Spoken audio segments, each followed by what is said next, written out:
camera sends information to it through the electrodes, and the brain responds. Those electrodes are connected to a computer that's wired up to a robot body, resulting in a new form of life. This is a hybrid, a robot controlled by living brain tissue. Its brains are in a refrigerator, but you can see its neurons react on the computer screen as its body finds its way around the lab bench. Like any animal, the hybrid has experiences and learns from them. In this case, how to navigate its environment. So the question is, could a hybrid ever become conscious? Whether or not we could ever get to conscious cultured networks is a question which I would say we've already answered yes. We have culture dishes that are receiving inputs from the environment. They're responding to them in complicated ways.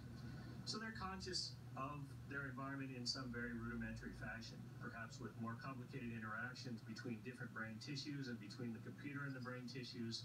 We could get to something that people would say is a high-level cognition, more like human consciousness. But if one day a hybrid or a computer wakes up and realizes what and who it is, if a soul emerges from those wires, how would we know? We'll have to rely on conversation. If we ask the artificial brain, are you conscious? And it persuades us that it is, we'll just have to take its word. But the same thing applies when we talk to other humans. We don't actually know that other people are conscious. They might just be zombies who are saying the right thing, but having no private, subjective experience. I can put some sort of an artificial intelligence into a computer right now that represents the kind of decisions I might make and has, in some sense, some of my consciousness in it.